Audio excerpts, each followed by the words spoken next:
Oi, gente, tudo bem com vocês? Hoje, em mais um podcast em busca da ancestralidade, temos a oportunidade de entrevistar a nossa Iaquequerê, também nossa mãe pequena, de Umbanda, e vai ser incrível. Cola fé. Cola falando, tudo cola bem com a fé, senhora? Carol, tudo bem. Como a senhora conseguiu identificar o seu chamado para cá? Então, é interessante começar de trás para frente, na verdade. Porque quando eu fui vivendo, eu não fui identificando como um chamado. Eu só fui vivendo.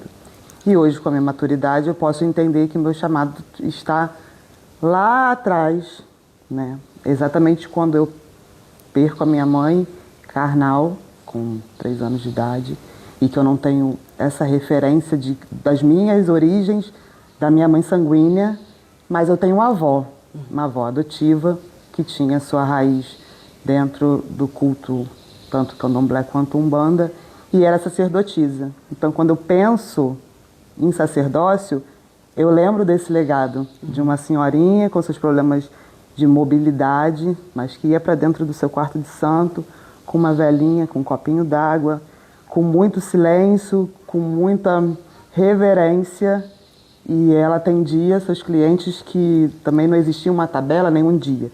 Ela atendia quando eles batiam na porta e chamavam por ela, Dona Filhinha, e por acaso eu sempre ia correndo para ver quem era, e era sempre alguém que minha avó ia atender. E depois disso, que para mim era só muito divertido entrar e fugir da minha mãe, que era evangélica, para poder ser atendida por ela quando o consulente ia embora. E eu tinha a questão da família que me acolheu, e tinha minha mãe, que era evangélica e que sempre me levou para os caminhos que ela passava. E aí dentro dessa igreja eu vivenciei várias formas de sacerdócio, grupo de coreografia, mensageira do rei, sempre na questão da liderança. Minha mãe, até hoje, ela fala, mas você queria ser missionária e ir para a África. Eu assim, continuo querendo ir para a África, continuo fazendo a minha missão de uma maneira diferente. E eu vivi muitos anos dentro dessa questão da igreja, e era batista, então batista tradicional, então era muito tradicional. E eu nunca me encontrei ali. Na verdade, eu não gostava de ser vista ali. Quando a adolescência foi chegando, eu nunca me encontrei, nunca entendi o que era uma oração. Era uma questão, então. Era uma questão, porque eu era muito boa com a teoria, eu tinha teoria na ponta da língua, questionava muitas coisas teoricamente à luz da Bíblia, mas não entendia aquilo com a vivência. Uhum. E inclusive, teve uma passagem que uma senhora dentro da igreja, no ápice de um evento que teve na igreja, e tudo muito bonito, muitas pessoas entregues a Jesus, e eu achei que eu fazia parte daquilo, e ela veio me cumprimentar. Na época eu era parte do grupo de coreografia, e ela virou para mim e falou assim, minha filha, isso é muito bonito, mas isso aqui não é o seu lugar, isso não é a sua verdade. E ela era aquela que entregava as visões, e eu fiquei, sim, né, achando que loucura. E a partir dessa fala dela, muitas coisas aconteceram mesmo dentro da igreja. Até a questão de ser líder era um alvo, que eu sempre era flechada por coisas muito banais. E, na verdade, foi o começo do fim, porque a partir daí eu fui me afastando. Muitas coisas foram acontecendo nesse meio do caminho com a minha vida pessoal, até a minha gestação, que eu falo que não fui eu que busquei a religião, foi a religião que me encontrou através da minha filha. E que eu cheguei aqui, que eu questionei muitas coisas, sempre refutando a luz da Bíblia. Só que eu fui vivendo, e quando você se permite viver, aí você olha para dentro e começa a questionar a sua verdade. E aí, através da minha bebê, que ainda era, né, uma questão gestacional, eu tive muitas experiências, depois quando ela nasceu, outras vivências, até que eu me permiti me encontrar no meu caminho. E aí vieram longos anos entre uma obrigação e outra, entre uma experiência e outra, entre uma dúvida e outra. No meio do caminho eu questionei muito o sacerdócio, porque eu não me vi em condição de receber bandeja e de assumir nenhuma posição. E aí uma pessoa que já era também um sacerdote, um amigo, ele virou para mim e falou assim, mas você faz tudo isso que você tem medo? Você já percebeu que você faz tudo isso que você tem medo? Você só vai oficializar uma questão, mas eu tinha muito medo de me botar para o mundo. Entendi. Né? Porque eu entendo que quando você assume uma responsabilidade de um sacerdócio, você não é mais a mesma pessoa. Você sim abre mão da Ludmila, filha de santo, que eu posso ter algumas liberdades, até comportamentais, de falhar em uma situação ou outra, enquanto referência você não se permite. Sim. Né? Porque você está sendo visto o tempo todo. Então, até quando você é humano, você está sendo visto o tempo todo. Você falha, mas você está sendo visto. E são muitos anos, né? Então, esse chamado até hoje é questionado todos os dias, assim, a todo momento, a todas as experiências, você consolida uma coisa, mas aí você é testado naquilo que você consolidou. Aí você acha que tudo que você fez não foi o suficiente, porque eu me julgo muito. E quais são as suas viradas de chave, mãe? Para poder, tipo, não, peraí, é isso? Comigo é o outro. E aí eu entendo que realmente o sacerdócio é o meu lugar. Por mais que eu sempre, não quero, não vou. Mas porque as coisas só fazem sentido para mim quando existe o outro. Quando eu vejo que o outro entende aquilo que você vem conversando, quando você vem sinalizando.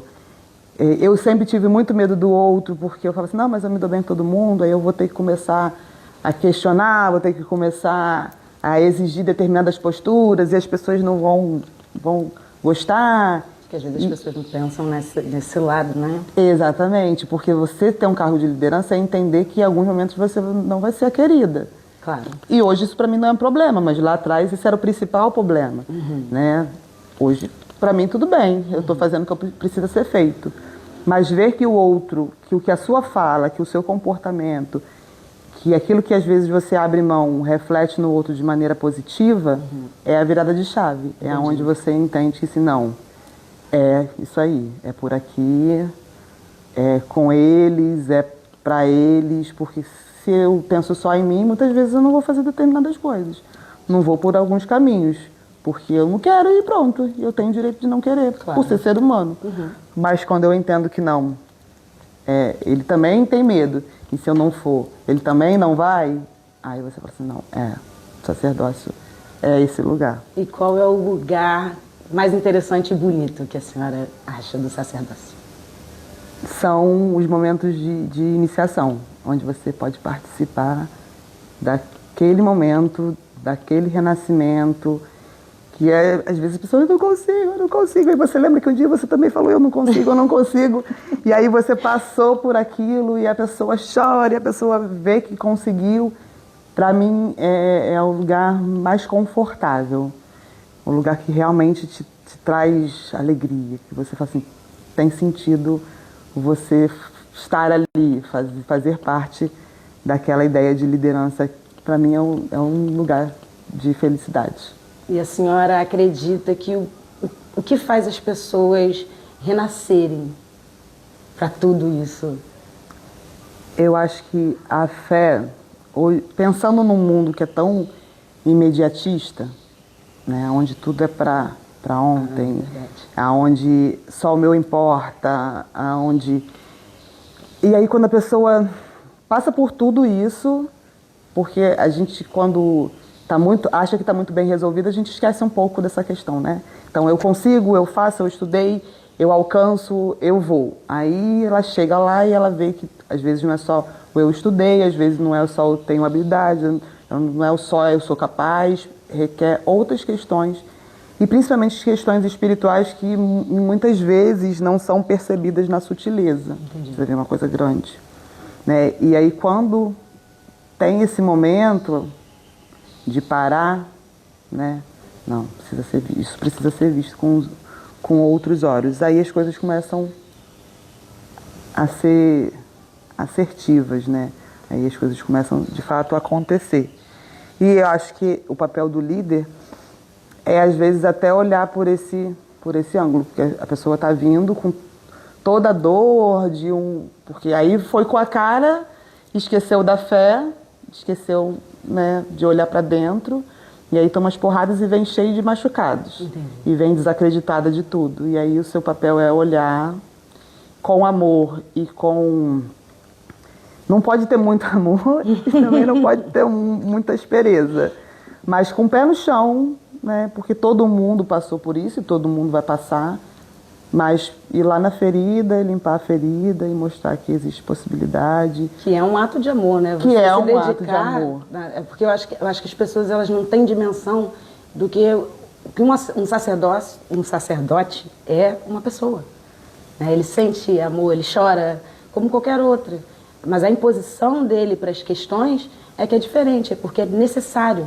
Então, de repente, eu não estou enxergando uma coisa e a senhora está...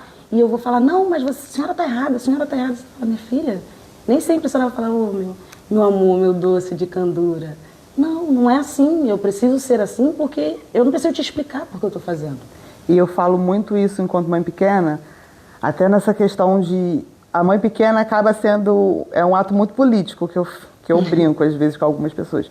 Porque você pega o todo da comunidade, né? Você pega o sacerdote que te confiou, juntamente à espiritualidade, uma posição, e você pega a sua pessoa. E às vezes você tem muito carinho pelaquela pessoa lá fora, você e a pessoa, e às vezes você também não tem lá fora, e aí você tem que pegar todas essas informações, reunir, filtrar e devolver.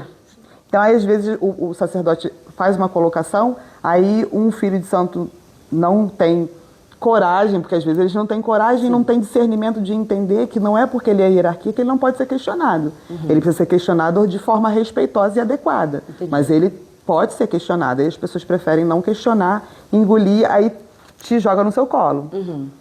E aí é a hora que a gente para, e eu falo muito que eu não sou amorosa. Aí muitas pessoas falam assim, você é, assim, eu não sou, eu não me vejo. Porque eu construí uma ideia de amor muito afetivo. Mas eu, depois da obrigação, depois de uma série de coisas ao longo da vida, eu entendi que o amor tem muitas formas. Sim.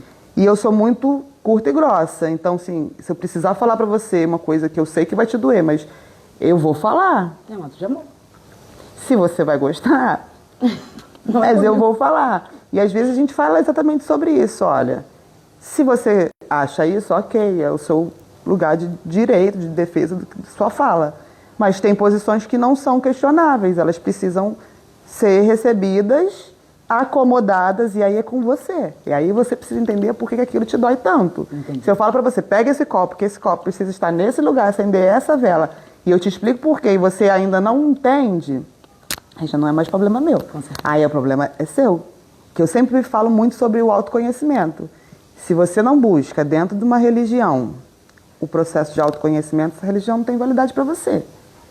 Porque você nunca vai se entender com aquilo que seus guias, que a sua espiritualidade traz. Porque se toda vez que você for olhar para dentro, aqui está doendo, não vou olhar, então você vai passar. Continuar se ferindo. Vai continuar Porque tudo vai se virar ferindo. uma problemática. Exatamente. Tudo E vai o virar outro vai pessoal. ser sempre o seu problema. Exatamente. Então, assim, o papel ali é esse, eu pegar essas situações e aí requer muita maturidade e muita misericórdia da espiritualidade pra gente, porque não é fácil. Tem horas que realmente dá vontade de jogar pro alto. Eu já entendi meus limites e já joguei pro alto, com muita dor, com muito medo, mas entendi que era um limite e eu precisava rever meus conceitos, porque se colocar como instrumento da espiritualidade é muito difícil. E as pessoas acham que é muito fácil. Tem muitas pessoas aí fora entendendo liderança, querendo cargo de liderança pelo poder, que eu não sei o que passa na cabeça das pessoas, mas é muito difícil, porque eu tenho que tirar muito do meu eu, mas o meu eu também é a bagagem que me fez estar na posição que eu estou. Então, equilibrar isso é uma loucura. É dia após dia mesmo se colocando à disposição da espiritualidade, pedindo que seja um instrumento saudável, porque eu posso também ser muito nociva. Sim. E aí vou ser cobrada por isso, obviamente, né?